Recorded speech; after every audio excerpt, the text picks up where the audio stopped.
بسم الله الرحمن الرحيم منين من أنفسهم صدق الله العظيم وصدق رسوله النبي الكريم ونحن على ذلك لمن الشاهدين والشاكرين والحمد لله رب العالمين إن الله وملائكته يصلون على النبي يا أيها الذين آمنوا صلوا عليه وسلموا تسليما الصلاة والسلام عليك يا سيدي يا رسول الله وعلى آلك وأصحابك يا حبيب الله. سارے حضرات درود شریف پڑھیے. الصلاة والسلام علیک یا نبی اللہ وعلی آلک واصحابک یا سیدی یا نور اللہ. تمام تعریفیں،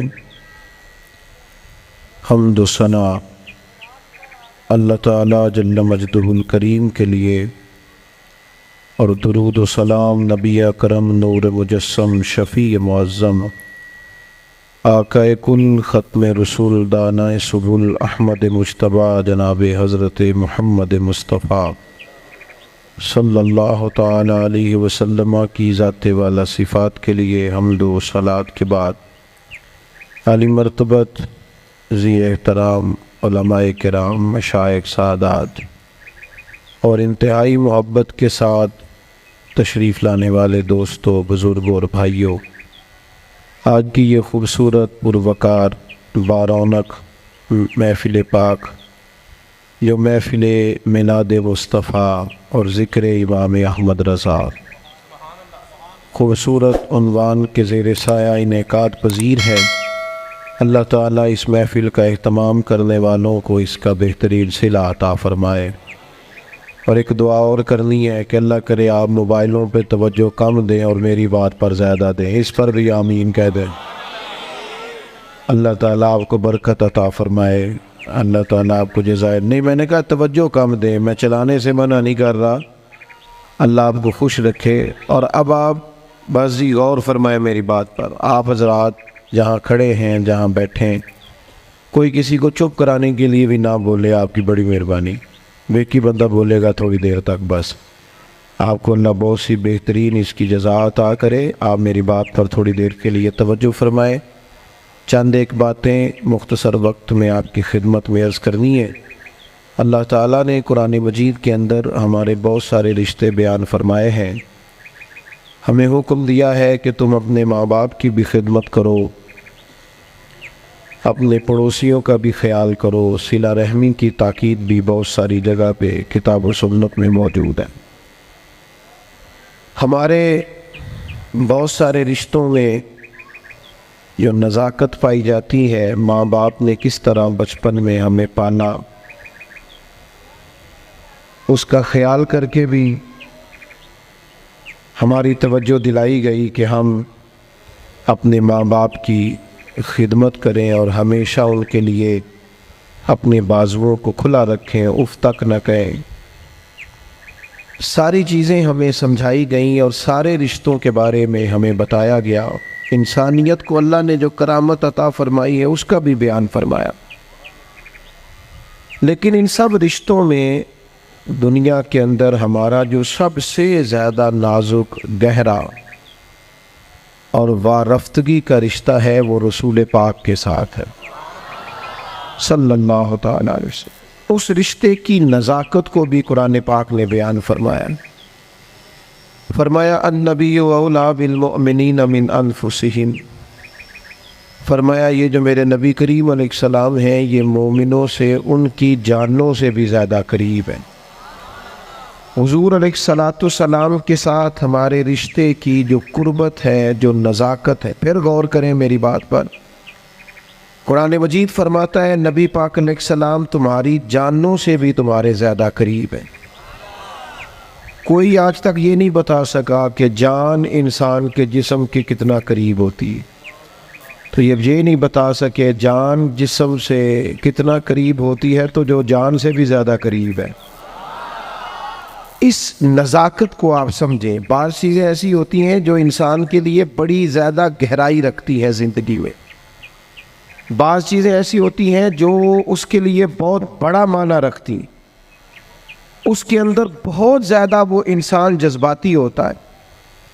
ہمارا جو نبی پاک علیہ السلام کے ساتھ رشتہ ہے وہ بڑا نازک رشتہ ہے. اعلیٰ حضرت امام اہل سنت مجدد دین و ملت مولانا امام شاہ احمد رضا فاضل و محدث بریلوی رحمۃ اللہ علیہ نے بھی ساری زندگی جو مسئلہ امت کو سمجھایا ہے وہ یہی سمجھایا ہے کہ تمہارا سب سے زیادہ گہرا اور مضبوط رشتہ رسول پاک کی ذات کے ساتھ. میں کوئی ایسی بات نہیں کرنا چاہ رہا کہ جس میں آپ اور میں یہ سمجھیں کہ شاید ایک روٹین کی جذباتی باتیں چلتی ہیں تو مولانا بھی آئے تو اس میں بات کر کے گزر گئے. ہمارے ہاں نا کچھ چیزیں اور جذباتیت اختیار کر گئی ہیں اور یہ ٹھیک نہیں ہے. مثلا دولت کے ساتھ مسلمانوں کی وابستگی بعض جگہوں پہ جذباتی حد تک ہو گئی ہے، یہ بھی ٹھیک نہیں ہے، یہ بھی بات تشویشناک ہے. اگر ہر چیز کو پیسوں میں تولو گے نا تو اپنا وجود بھی ایک مشین لگنے لگ جائے گا. اپنی طبیعت میں محسوس کرو گے کہ اس کے اندر روحانیت، اس کے اندر درد دل، اس کے اندر کیفیت نہیں رہی. میں دیکھتا ہوں قرآن مجید نے میاں بیوی کے رشتے کو اللہ کی نشانیوں میں سے ایک نشانی قرار دیا ہے،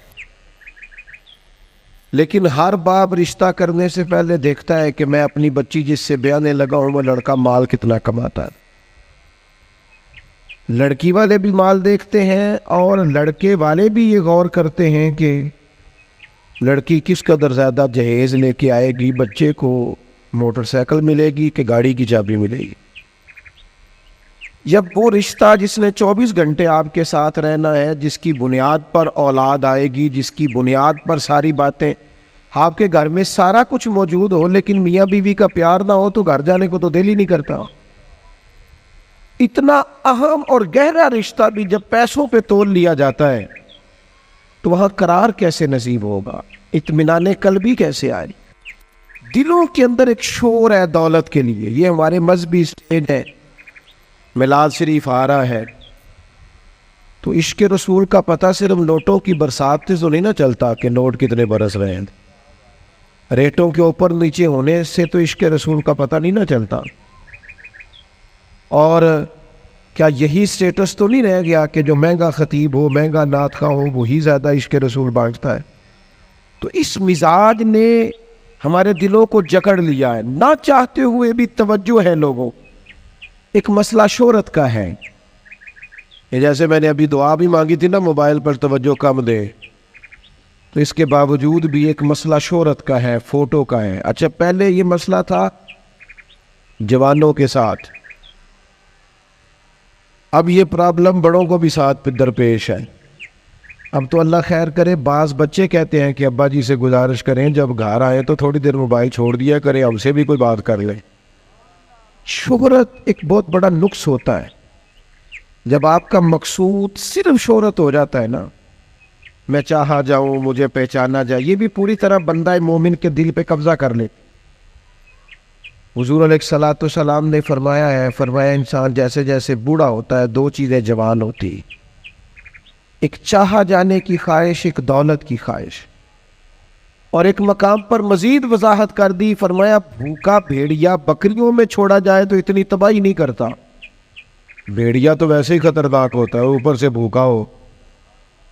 بھوکا بھیڑیا بکریوں میں چھوڑا جائے تو اتنی تباہی نہیں کرتا جتنی دولت اور شہرت کی محبت انسان کے باطن میں تباہی کرتی. یہ چیزیں ہمیں جکڑ رہی ہیں تیزی سے. شہرت، اقتدار، چاہا جانا، گلی کا نام میرے نام پہ ہو جائے، محلے کا نام میرے نام پہ ہو جائے، برادری کا بڑا مجھے مان لیا جائے، فلانی شے میری، میں یہ ہوتا ہوں، میں وہ ہوتا ہوں. بات بھائی ان چیزوں کی تو جگہ ہی نہیں تھی تیرے دل میں، یہ کدھر سے آ گئیں تیرے دل میں؟ تو تیرے لیے تو نسخہ یہ تجویز کیا گیا تھا کہ تیری جان سے بھی زیادہ قریب رسول پاک ہیں. تجھے تو صبح سے شام تک دیکھنا تھا کہ تو نے محبوب کی نعت کتنی پڑھی ہے، تو نے تو دیکھنا تھا دل میں تڑپ کتنی ہے رسول پاک کے لیے، حضور کی سنت کا، شریعت کا پاس کتنا ہے۔ صبح سے شام تک تو نے تو یہ سوچنا تھا کہ میں خدمت دین متین میں اپنا کردار کتنا ادا کر سکتا۔ تجھے زندہ رکھنا ہے، تیری روح کو اگر بچنا ہے تو وہ نبی پاک کی محبت سے بچے گی۔ مرکزی نقطہ فاضل بریلوی نے سمجھایا ہے، ایمان کا مرکزی نقطہ۔ سب لوگ کہتے ہیں دنیا میں صبح و شام دعائیں مانگی جاتی ہیں، یا اللہ با ایمان لے جانا، یا اللہ با ایمان لے جانا، یا اللہ با ایمان لے جانا، اللہ ایمان پہ خاتمہ کرنا۔ تو اعلیٰ حضرت فرماتے مجھے تو خاتمہ بالخیر کا پتہ بھی چل گیا کیسے ہوتا ہے۔ حضور کس طرح ہوتا ہے؟ فرماتے ہیں انہیں جانا انہیں مانا، نہ رکھا غیر سے کام۔ اس پر ایک نتیجہ مرتب ہوا ہے، وہ بھی اگلے مصرے میں بیان کرتے ہیں۔ فرماتے ہیں کہ انہیں جانا اور انہیں مانا، پھر نہ رکھا غیر سے کام، تو نتیجہ کیا نکلا؟ للہ الحمد، میں دنیا سے مسلمان گیا، پھر شکر ہے اللہ کا میرا ایمان سلامت رہا۔ ہم اگر اپنے دل کو اس محبت میں لے آئیں گے نا میرے بھائی، تو پھر نہ رکھا غیر سے کام۔ میں آپ کو یقین سے بتاتا ہوں، یہ بس کر دیں جی ڈرون شرون، ہمارا کیا لینا دینا ان چکروں سے، اللہ آپ کو جزائے خیر عطا فرمائے۔ ہم تو آپ سے بات کرنے آئے ہیں اور آپ بات سننے آئے ہیں، اللہ خیر فرمائے۔ کسی درویش کا آئینہ ٹوٹ گیا تھا، تو وہ کہا جناب آئینہ ٹوٹ گیا ہے، فرمانے لگے چلو شکر ہے اپنا آپ دیکھنے سے جان تو چھوٹی۔ اپنا آپ ہی دیکھتے رہتے تھے، گرچہ آئینہ دیکھنا بری بات نہیں، لیکن صرف اپنا آپ ہی دیکھتے رہنا اور ہر وقت دیکھتے رہنا۔ خدا مجھے ایسی خدائی نہ دے کہ اپنے سوا کچھ دکھائی نہ دے، یہ بھی کوئی اتنا ٹھیک مسئلہ نہیں۔ آپ غور فرمائے، کیا عرض کرنا چاہتا ہوں آپ کی خدمت میں میرے عزیز۔ ایک تو اگر میں بڑی سمجھداری سے اور بڑے غور سے اور بڑی توجہ سے آپ کو یہ بات سمجھانا چاہتا ہوں کہ اگر حضور سے پیار کرو گے نا، تو یہ جتنی دولتوں کی اور شہرتوں کی محبت دل میں آتی ہے، یہ خود بخود نکل جائے گی، خود بخود نکل جائے گی، آسانی ہو جائے گی، جینا آسان ہو جائے۔ دوسری بات آپ کی خدمت میں عرض کروں، ہم نہ تازہ دم نہیں رہتے، ہم پریشان رہتے ہیں،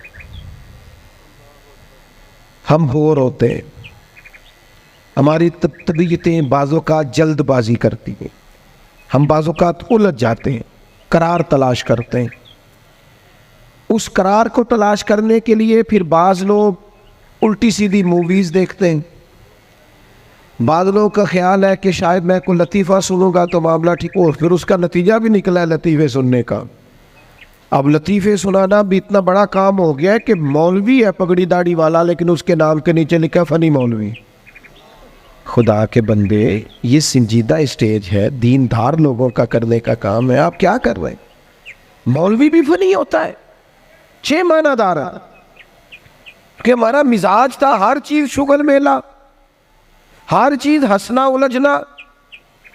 میرے عزیز، ہم چونکہ سکون چاہتے تھے، کچھ نے ادھر ادھر کی مووی دیکھ لی، کچھ نے ہنس لیا، کچھ سیر کو چلے گئے، کچھ کا خیال تھا کھانے کھا لیں گے تو سکون آ جائے گا۔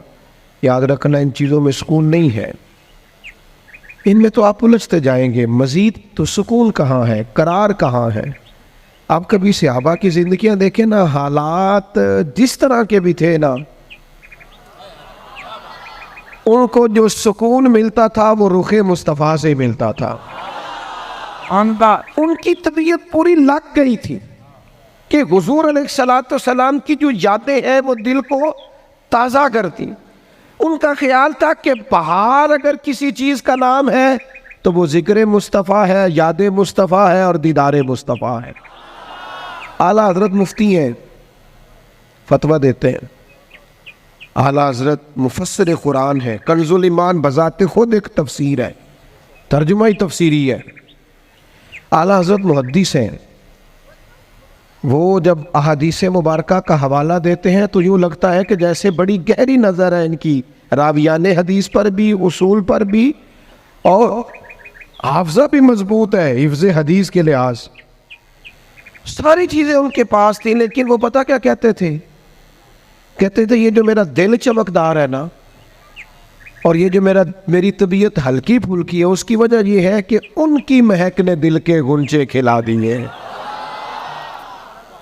یہ میں نہیں آپ کو تقریر سنا رہا، میں تو جذبات کا اظہار کر رہا ہوں۔ ان کی مہک نے دل کے غنچے کھلا دیے ہیں۔ تو کیوں غنچے کھلا دیے؟ کہتے میرے نبی کا کمال یہ ہے کہ وہ جس راہ چل دیے ہیں کوچے بسا دیے۔ وہ جس راہ بھی چل دیے ہیں کوچے، حضور پر تھوڑا گزر جائے تو کام ہو جاتا ہے۔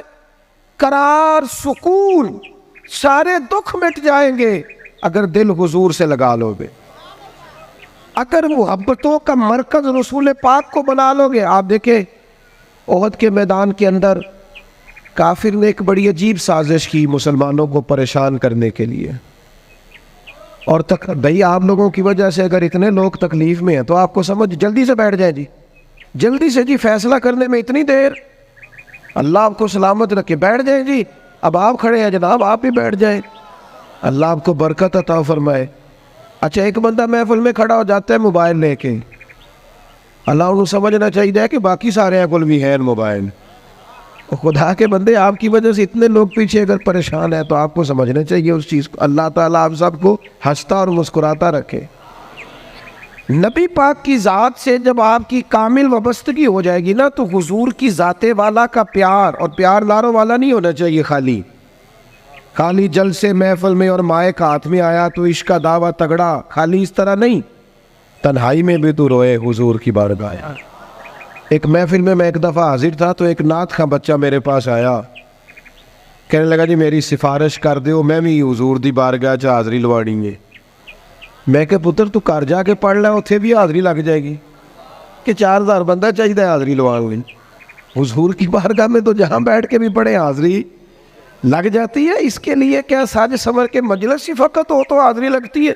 یہ بھی اعلیٰ حاضری ہے، پر وہ تو واللہ وہ سن لیں گے اور فریاد کو پہنچیں گے ہم۔ بس اتنا تو ہو، کوئی فریاد کرے دل سے، تو بات تو دل سے کر۔ آپ کی جب کامل وابستگی حضور سے ہو جائے گی نا، تو یہ غربتوں کا ڈر، یہ پریشانیاں، یہ آزمائشیں، ایک جگہ رونا نہیں رویا حضرت بلال نے کبھی اپنی غریبی کا، ایک جگہ پریشان نہیں ہوئے کبھی حضرت سلمان فارسی کے میں پردیسی ہوں، ایک جگہ بھی کبھی جناب صہیب رومی کو تکلیف نہیں ہوئی۔ کیوں بلا؟ اس لیے کہ حضور کی محبت ایسی دوا ہے جو ہر بیماری سے شفا عطا کر دیتی۔ احد کے میدان میں کافروں نے ایک چال چلی تھی، ان کو پتا تھا کہ کون سی بات مسلمانوں کو زیادہ پریشان کر سکتی ہے۔ انہوں نے ایک افواہ پھیلا دی تھی کہ معاذ اللہ حضور کو شہید کر دیا گیا۔ اس کی وجہ سے شدید پریشان ہوئے صحابہ، اور جنگ کے جو نتائج برعکس آئے اس کی بڑی وجہ یہ افواہ بھی بنی۔ اب صحابہ بڑے پریشان تھے، حضور شہید ہو گئے۔ کچھ لوگ نا میدان احد سے جب واپس آ رہے تھے نا، جنگ ختم ہونے کے بعد، ایک خاتون جا رہی تھی میدان جنگ کی جانب۔ عورتیں اپنے مزاج کے لحاظ سے کمزور ہوتی ہے قلبی طور پر، اور بڑی خوبصورت بات لکھی ہے علماء نے، کہتے ہیں عورت کے دل میں درد زیادہ ہوتا ہے نا، پیار زیادہ ہوتا ہے، اور یہ جو وہ کمزور واقعہ ہوئی ہے اسے عیب نہ سمجھو۔ اسی لیے تو اللہ نے بچے کو پالنے کا ذمہ اس کا لگایا ہے کہ وہ شفقت زیادہ رکھتی ہے، محبت زیادہ رکھتی ہے، درد دل زیادہ رکھتی، اس لیے جس درد سے وہ بچے کو پال لیتی ہے نا۔ میرا بیٹا ایک دن گھر میں کچھ پکا ہوا تھا، اس کی اماں کہنے لگی کھانا کھاؤ، کہندا ہے میں نہیں کھانا۔ وہ دی اماں کہندی میں بڑا زور لایا، بڑی محنت کیتی، بڑی گرمی چ پکایا، اج تے ہی کھانا پڑا ہے۔ کہنے لگا میں نہیں کھانا، میں آرام سے کھانا کھا رہا ہوں۔ اب وہ ماں بیٹا بحث کر رہے ہیں، تھوڑی دیر گزر گئی تو مینوں کہندی تسی کیوں نہیں بول دے؟ میں کہا مینوں پتہ ہے کنے جیتنا ہے، تھوڑی دیر بعد کھلو جاؤ، مینوں پتہ ہے کنے جیتنا ہے۔ وہ بچہ اٹھ کے اندر چلا گیا، کہنے لگا میں نہیں کھاندا، تسی کھاؤ۔ وہ پھر 5 منٹ لگے تو وہ پکانا شروع کرتا جو بچہ کہہ رہے ہیں۔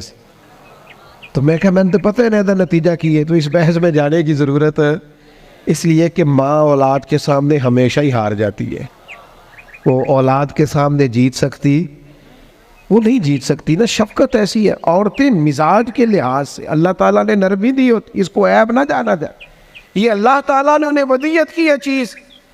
تو خاتون جا رہی ہے میدان احد کی جانب, وہاں سے صحابہ آ رہے, تو خاتون پوچھتی ہے صحابہ سے حضور کا کیا حال ہے. تو ایک صحابی اپنے لہجے میں گویا کہنے لگے خبر مشکل ہے پر تجھے سنانی بھی ضروری ہے, اس جنگ میں تیرے بھائی کا انتقال ہو گیا ہے. بہن کے لیے اس سے بڑی بھی کوئی خبر ہوگی کہ بھائی کا انتقال ہو گیا. وہ خاتون نے یہ خبر سنی, اِنَّا لِلَّهِ وَإِنَّا إِلَيْهِ رَاجِعُونَ پڑھا, آگے گزر گئی. اگلے صحابی سے جا کے پوچھتی ہے حضور کا کیا حال ہے, اور بے چین ہے, دوڑی جا رہی. یہ میری بات کو سمجھے آپ, کسی ایک جگہ جب آپ کی محبت کا غلبہ ہوتا ہے تو پھر بعض غم لگتے ہی نہیں. آپ کی کیفیت ہی اور ہوتی ہے زندگی گزارنے میں. آگے بڑھی, ایک اور صحابی ملے, ان سے پوچھتی ہے حضور کا کیا حال ہے. تو کہنے لگے میرے پاس تیرے لیے ایک بڑی سخت خبر ہے, تیرے شوہر کا انتقال ہو گیا. اس نے تھوڑی دیر کے لیے خاموشی اختیار کی, اللہ کی رضا پہ راضی رہنے کے کلمات ادا کی اور آگے بڑھی. ایک اور شخص سے سوال, یہ ذرا سوچتے جانا, یہ خبریں اگر اچانک ملیں, بھائی چلا گیا ہے, باپ چلا گیا ہے, اس کو سوچنا, اپنے اوپر طاری کرنا, خدا نہ کرے ایسا ہو, پر جب خبر ملے تو کیفیات کیا ہوتی ہیں. وہ خاتون آگے بڑھی تو ایک شخص اور ملا, پوچھتی ہے ذرا بتاؤ نا حضور کا کیا حال ہے. تو کہنے لگے میرے پاس تیرے لیے خبر ہے کہ تیرے والد بھی اس جنگ میں شہید ہو گئے. بیٹیوں کا تو میکا ہی باپ سے ہوتا ہے, ماں سے ہوتا ہے. والد چلے گئے. تھوڑی دیر کے لیے گردن جھکی, کلمات ادا کی, اور پھر پوچھتی ہے صحابی سے والد چلے گئے, بھائی چلے گئے, شوہر چلے گئے, مجھے بتاؤ کہ میرے نبی پاک کا کیا حال ہے. وہ صحابی کہنے لگے الحمدللہ میں زیارت کر کے آیا ہوں, رسول پاک بالکل ٹھیک ہے, حضور خیر سے ہیں, کرم میں ہیں, رب کے فضل میں, محبوب ٹھیک ہے. میں چہرہ نور کو دیکھ کر کے آیا ہوں. تو اس خاتون کا جملہ کتنا انوکھا ہے, اور سارے غم دور کرنے کے لیے رنگ کتنا عجیب ہے. وہ خاتون کہنے لگی میرے اوپر اچانک خبریں آئی ہیں, غموں کے پہاڑ ٹوٹے ہیں, لیکن اگر حضور موجود ہے تو پھر کوئی غم ہے ہی نہیں, پھر کوئی دکھ ہے ہی نہیں. او کچا رنگ للاری والا جیڑا چڑھ دا تے لیندا رہندا, اے عشق تیرے دا رنگ محمد چڑھ جائے پھر نہیں لیندا. یہ اتنا پکا چڑھ گیا ہے کہ اب کوئی اور تکلیف رہی نہیں. میرے عزیز یاد رکھنا, یہ سارے غم دور ہو جائیں گے. یہ سارے غم کیا کہتے ہیں اعلیٰ حضرت, ان کے نثار کوئی کیسے ہی رنج میں ہو. یہ دیکھو, یہ پیچھے احادیث کا ذخیرہ ہے اور پھر امام کا طریقہ سمجھانے کا. کہنے لگے ان کے نثار کوئی کیسے ہی رنج میں ہو, وہ جب یاد آ گئے ہیں سب غم بھلا دیے ہیں. وہ جب یاد اسی لیے کسی پنجابی کے شاعر نے بھی ایک بندے سے کہا تھا, او نا علما وچ پھسا سانو تو یار دی گل سنا سان. اس لیے کہ جب وہ یاد آ گئے ہیں سب غم بھلا. نبی پاک علیہ السلام کی محبت تازہ. اور ایک اور بات, اذان سنیں, اذان سنیں. اور وہ حاوی یہ ہوتا ہے کہ ہم نہ کسی کی پیروی کر رہے ہوتے ہیں, اور کچھ لوگ تو شعوری طور پہ کر رہے ہوتے ہیں, کچھ لا شعوری طور پر بھی کر رہے ہوتے ہیں. ہم کسی نہ کسی شخص کے نقش قدم چل رہے ہوتے ہیں, بلکہ ہماری زبانوں پر ڈھیر سارے لفظ ایسے ہوتے ہیں جو ہمارے ذاتی نہیں ہوتے, وہ ہمارے کانوں میں کبھی ٹکرائے اور ٹھہر گئے, پھر وہ ہماری زبان پر جاری ہو گئے. ہم شعوری اور لا شعوری طور پر کسی کے, یہ جو لوگ بالکل باغیانہ گفتگو کرتے ہیں نا اپنے ماحول سے, سخت بغاوت کی, ان لوگوں نے بھی کسی ایسے شخص کی صحبت اٹھائی ہوتی ہے جس کا مزاج یہ نہیں ہوتا. یہ جو لوگ بہت زیادہ زندگی میں شکوے پیدا کر لیتے ہیں, اور شکوہ جو ہوتا ہے یہ بندے کو بے چین رکھتا ہے. شکر جو ہوتا ہے یہ بندے کو سکون میں رکھتا ہے. خدا جانے بلندی ہے کہ پستی پر جہاں میں ہوں وہاں کوئی نہیں ہے. انسان جب مقام شکر پہ آتا ہے تو اطمینان قلبی اسے حاصل ہوتی ہے، اللہ کی نعمتوں کو یاد کرتا ہے، اس کی زندگی اور طرح کی ہو جاتی ہے. ہم کسی نہ کسی شخص کی پیروی کرتے ہیں، کسی نہ کسی کے پیچھے چلتے ہیں. دنیاوی طور پر اگر ہم کسی بندے کی پیروی کریں گے، عام لوگوں کو اپنا آئیڈیل بنائیں گے، تو ظاہر ہے کہ انبیاء علیہم السلام کے علاوہ، فرشتوں کے علاوہ معصوم کوئی نہیں ہوتا، کہیں نہ کہیں کمزوری رہ جاتی ہے. تو بعض اوقات بہت لوگ تیزی کے ساتھ آگے بڑھتے ہیں، مایوس ہو کے لوٹتے ہیں. صحابہ کرام نے نبی پاک کی قربت کے رشتے کو اس طرح نبھایا کہ انہوں نے ہر حال میں پیروی کی تو مدینے والے رسول کی اور اس انداز میں پیروی کی کہ ڈھیر ساری چیزیں ایسی ہیں جس کی حکمتیں بھی نہیں پوچھی، بس حضور نے کہہ دیا تو انہوں نے کر دیا. اور وہ پیروی بھی کی تو والہانہ انداز میں، والہانہ انداز میں پیروی کی، شوق ذوق سے پیروی کی. ہمارے ہاں لوگ عمل کرنے کے معاملے میں، دین پر عمل کرنے کے معاملے میں رخصتیں تلاش کرتے ہیں، گنجائشیں ڈھونڈتے ہیں، حیل و حجت سے کام لیتے ہیں، بہانے کرتے ہیں، تاریخیں دیتے ہیں. بس میں عمرہ کر رہا ہوں، اس کے بعد میں نیک ہی ہوں، کے بعد 2 بچے رہ گئے، شادی کر لوں، پھر اس کے بعد انشاءاللہ میں مسجد میں ہوں. تو دین تو آپ کو یہ کہتا ہی نہیں آپ سارا دن مسجد میں بیٹھے. دین تو کہتا ہے 5 وقتہ جماعت کے ٹائم ضرور آ جایا کریں. ہم بہانے کرتے ہیں. اور بہت سارے لوگ ایسے ہیں، میلاد منانے کا سب سے بہترین وقت پتہ کیا ہوتا ہے؟ جب آپ کے بچی اور بچے کی شادی ہوتی ہے، گھر میں خوشی کا ٹائم ہوتا ہے نا. اس وقت رب رسولوں کے جو دشمن ہیں ان کی ثقافت گھر میں آ گئی تو پھر آپ نے سمجھا نہیں دین کے مزاج کو. میں تو دیندار مانتا ہی اس بندے کو ہوں کہ جب اس کے گھر میں شادی ہو تو پھر پتہ چلتا ہے کتنا دیندار ہے. مسجد میں تو سارے دیندار ہوتے ہیں، کل جنازے 10ویں چہلم پہ سارے دیندار ہوتے ہیں. یہ تو پتہ ہی تب چلے گا بھائی جب تیرے بچے کی شادی ہوگی. اب تو شریعت کے تقاضے کتنے پورے کرتا ہے، تیری خوشیوں میں اللہ رسول کا ذکر کتنا ہے. اب تیری توانائی کا پتہ چلے گا کہ تو نے برادری سے، قبیلے سے، رسموں سے بغاوت کر کے نبی پاک کی پیروی کی ہے، یا تو حضور کی شریعت ایک طرف تھی اور رسم و رواج ایک طرف تھے اور تو رسم و رواج کا قائل ہو گیا. صحابہ کی زندگی کا معیار ہی یہ تھا کہ قبیلے کچھ کہتے تھے، علاقے کچھ کہتے تھے، ماں باپ کچھ کہتے تھے، باقی سارے کچھ کہتے تھے، لیکن وہ کہتے تھے ہم نے تمہارے رنگ ڈنگ نہیں دیکھنے، ہم نے تو مدینے والے کی محبت کے رنگ دیکھنے. بغاوت کی ان لوگوں نے، بغاوت. لوگ کہتے ہیں جی سارے یہ کر رہے ہیں، نیکیاں جمہوری ہوتی ہیں؟ ملک جمہوری ہے، نیکیاں نہیں جمہوری ہوتی کہ سارے کریں گے تو پھر میں کروں گا. نیکی نیکی ہوتی ہے. جناب صدیق اکبر کو پتہ چل گیا نا حضور کی غلامی کرنی ہے، پھر انہوں نے باقی شہر کا انتظار نہیں کیا کہ وہ بھی کلمہ پڑھے گا تو پھر میں پڑھوں گا. انہوں نے کہا بس ختم ہو گئی بات، ہمیں سمجھ آ گئی ہے، اب ہمیں کسی اور کی ضرورت نہیں، ہم دروازہ رسول کی غلامی کرتے رہیں گے. میرے عزیز، والہانہ انداز میں حضور کی غلامی، جہاں نبی پاک کا فرمان آ گیا کسی اور چیز کی ضرورت نہیں، جہاں حضور کے دین کی بات آ گئی فقط دین اسلام پر عمل ہوگا. جب تک یہ مزاج نہیں بنتا، ہم یہ ابھی کچھ عرصہ پہلے کی بات ہے، لمبی نہیں، فیملی میں، برادری میں شادی تھی قبیلے میں ہمارے عزیزوں میں، تو میرے دادا جان سے مشورہ لیا انہوں نے کہ میرج ہال میں شادی کرنی ہے. تو دادا جان ناراض ہو گئے، کہنے لگے کڑیاں کرو ٹوری دیا نے، میرج ہال نہیں جانا. یہ بھی 15 18 20 سال پرانی بات. لیکن اس کے بعد میرج ہال کا رواج آیا تو دیہاتوں میں بھی بن گئے میرج ہال.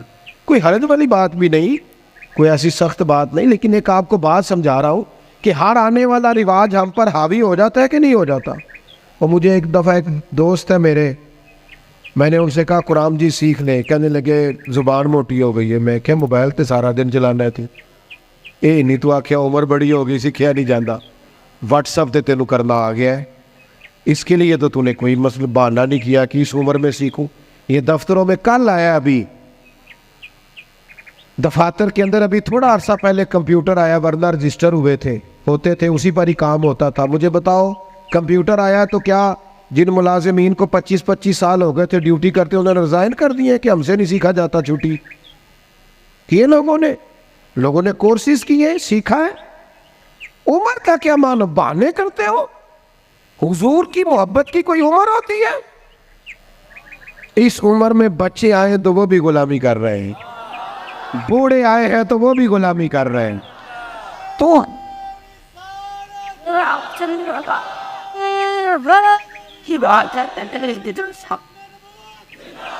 نبی پاک کی بات ماننی ہے تو والہانہ انداز میں ماننی ہے اور مزہ لے کے ماننی ہے، اور کہنا ہے میرے لیے کوئی حرف آخر ہے تو ذات مصطفیٰ ہے. حضور جمعے کا خطبہ دے رہے تھے، ایک شخص کھڑے ہو گئے تو نبی کریم نے نا جمعہ پڑھاتے پڑھاتے فرمایا بیٹھ جاؤ. ایک بندے سے کہا تھا، نام نہیں لیا، اور حضور کا طریقہ تھا کبھی بھی سمجھاتے نا تو بائی نیم بات نہیں کرتے، مطلق لوگوں کو کیا ہو گیا، بیٹھ جاؤ. اس ایک بندے سے کہا تھا بیٹھ جاؤ. ایک ذرا اس کونے میں تھے، مسجد کی گلی میں تھے، ان کے کانوں میں آواز گئی بیٹھ جاؤ، وہ وہیں بیٹھ گئے. ایک بنو غنم میں قبیلے میں تھے، ان کے کان میں آواز گئی بیٹھ جاؤ. انہوں نے ساتھ والے سے پوچھا نہیں کہ آپ کو تو نہیں کہا، کس کو کہا جا رہا؟ کانوں میں آواز گئی بیٹھ جاؤ، تو جہاں کوئی تھا وہ وہی بیٹھ گیا. نماز کے بعد محبوب نے پوچھا آپ کہاں تھے، آپ کہاں تھے؟ آپ حضور آواز آئی تھی بیٹھ گیا، بیٹھ گیا، بیٹھ گیا. جس کے کانوں میں آواز آئی وہ بیٹھ گیا. تو کریم فرمانے لگے نہ آپ سے کہا، نہ آپ سے کہا، نہ میں نے تو ان سے کہا تھا. عرض کی حضور آپ نے نام تو نہیں نہ لیا، ہم نے نہ کبھی قطرے پہ غور کیا اور نہ دریا دیکھا، بس جہاں تیری جھلک دیکھی وہیں ڈوب گئے. اور سانو قید سجن دا گہنا ہے، او جینج رکھے او جرہن آئے. میں کہا بیٹھ جاؤ، لہذا بیٹھ گئے. بہانے بازی کرتے. ایک نوجوان سے میں نے کہا داڑھی رکھ لو، وہ کہنے لگا آپ دعا کریں. میں نے کہا روٹی بھی میری دعا سے ہی کھانا شام سے. دعا اس کے لیے آپ دعا کرا رہے ہیں؟ بھئی تو حضور سے پیار کرتا ہے اور یہ میرے نبی پاک کی میرا دل کرتا ہے. آپ اتنے سارے آئے ہیں. کہا یکم ربیع الاول کے بعد جوان داڑھی نہ مڑائے اور کوئی پوچھے کہ داڑھی رکھ لی ہے، کوئی یہ میلاد پہ رکھی ہے. یہ میں نے میلاد منایا ہے اپنے نبی پاک کا. میرا دل کرتا ہے خاتون پردہ شروع کر لے اور یکم ربیع الاول سے برقع اوڑھ لے، بلا ضرورت بلا مجبوری گھر سے نکلنا چھوڑ دے. اور جب کوئی اس سے کہے کہ آپ نے تو ماشاءاللہ پردہ شروع کیا، تو کہے وہ حضور کا میلاد آیا نا. اللہ کرے اس سال لوگ کہے کہ میں نے میلاد پہ کہا تھا، آج کے بعد سچ بولنا ہے اس لیے کہ سچے نبی کا میلاد آیا ہے. اللہ کرے ذہن بن جائے آج کے بعد دیانت دار رہنا ہے اس لیے کہ میرے نبی کا سب سے پہلے لوگوں کو تعارف ہی یہ ہوا تھا کہ سچ بولتے ہیں، دیانت داری کرتا ہے. اللہ کرے یہ سوچ بن جائے، ہم بہانے چھوڑ دیں. اور اگر آپ یہ کہ سوسائٹی کر رہی ہے تو ہم سوسائٹی کے غلام نہیں، ہم رسول پاک کے غلام. اگر آپ کہیں معاشرہ کر رہا ہے تو ہمیں معاشرے سے کیا لینا دینا، ہمارا تو سارا تعلق ذات رسول کے ساتھ ہے. اپنی زندگی کو پوری طرح سمیٹے اور دروازہ رسول پہ لے آئے. پتہ ہے آپ کو حضور نے فرمایا جب امتی نماز پڑھتا ہے تو میری آنکھیں ٹھنڈی ہوتی. تجھے مزہ نہیں آتا سجدے میں، تو سجدہ کرتا ہے تو حضور کی آنکھیں ٹھنڈی ہوتی. اور میں نے آپ سے اپیل کرنی ہے کہ آپ جب نماز کے لیے کھڑے ہو تو موبائل سائلنٹ نہیں کرنا ہے، اس کو بند کرنا ہے، کیونکہ سائلنٹ بھی توجہ اپنی طرف کراتا ہے اور ہم نے توجہ ادھر ادھر کرنی نہیں، رب کی بارگاہ میں آ گئے.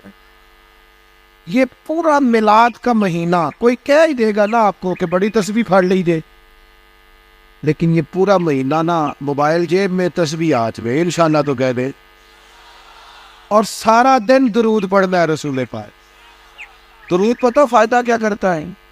زبان کو میٹھا کر دیتا ہے، دل کو نرم کر دیتا ہے، روح کو تازہ کر دیتا ہے. اور ایک دفعہ پڑھو تو 10 رحمتیں آتی ہیں، 10 رحمتیں، اور پڑھتے رہو تو دائیں بائیں رحمت ہی رحمت رہتی ہے. ہر وقت ہی رحمت، ہر وقت ہی رحمت، ہر وقت ہی کمال. اپنا دل پورا لگا لو درود پاک کے ساتھ. اور ہر سال کہتا ہوں، اس سال بھی کہتا ہوں، میلاد پہ بھی نا تیروں کے، درویشوں کے، یہ سارے تو کہتے ہیں میلاد میں، سارے کہتے ہیں جی میلاد شریف کا لنگر ہے جی شفا والا، کہتے ہیں نا سارے.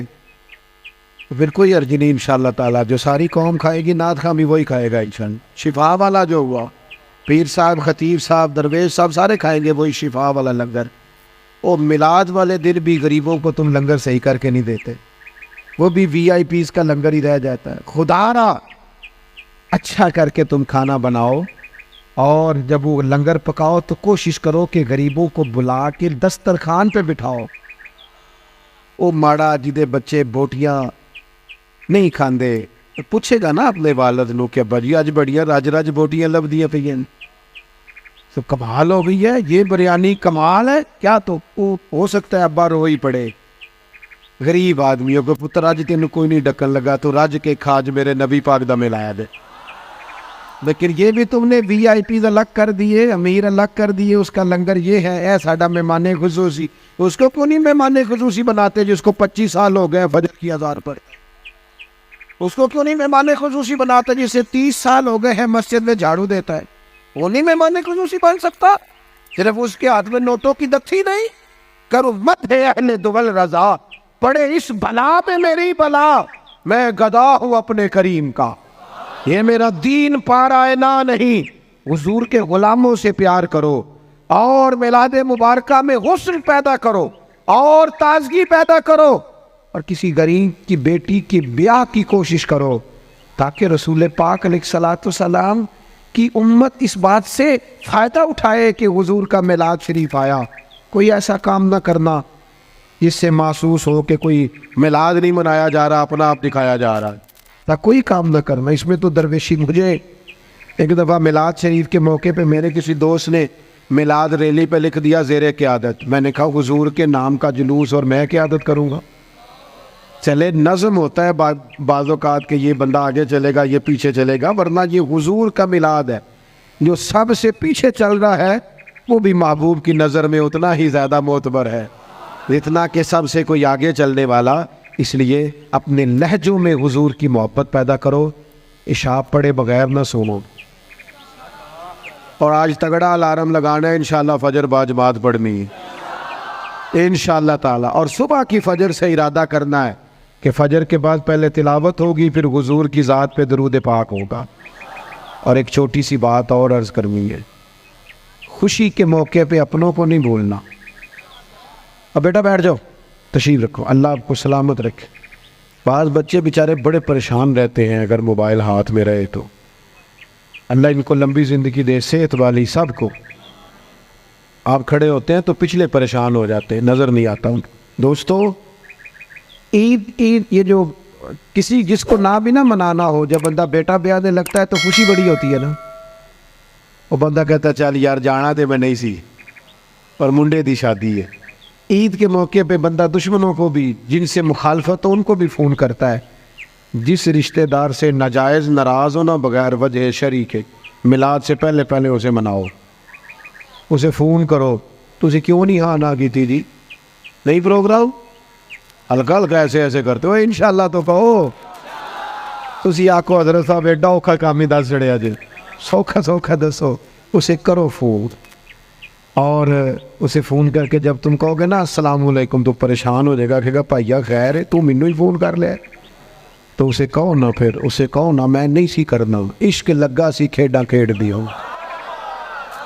اے کھیڈاں ہن بھول گئیاں، کجل پایا سی یار دے ویکھنے نے، پھر او دی یاد وچ روندیاں ہی ڈول گئیاں. پر حیدر شاہ اس گلی کدے نہ رول دی. میں تینوں کدوں فون کرنا، میری بھی کوئی آکڑ ہے معاذ اللہ، پر ہن کرنا ہے کیونکہ حضور کا فرمان ہے. حیدر شاہ اس گلی کدے نہ رول دی، پر ہن تے رول دی میں رول گئیاں. ہم نے اپنوں کو قریب کرنا ہے، پیار کرنا. میلاد کی بولی محبت کی بولی ہے، اور یہ خوب بولنی ہے. میں بلبل خوش لہجائے گلزار نبی ہوں، میٹھی میری باتیں ہیں کیونکہ نمک خار نبی ہو. اس لیے اس ذوق سے اس سال میلاد منانا ہے. آپ بہت بڑی تعداد میں آئے جو سب سے پیچھے ہیں اور سب سے اینڈ میں اور سب سے تکلیف میں ہے. میری اس کے لیے بھی دعا ہے کہ اللہ کیمرہ تو نہیں دیکھ رہا, لوگ تو نہیں دیکھ رہے, میں تو نہیں دیکھ رہا, تو بھی دیکھ رہا ہے, تیرے کریم بھی دیکھ رہے ہیں. اللہ تعالیٰ خاص ہی رحمت فرما, ہر ایک پر اپنی خاص نگاہ فرما اور محبوب کی خیرات سب کی جھولیوں میں ڈال دے. اللہ تعالیٰ میری آپ کی حاضری قبول کرے. سلام ہوگا اور پروفیسر صاحب انشاءاللہ دعا فرمائیں گے.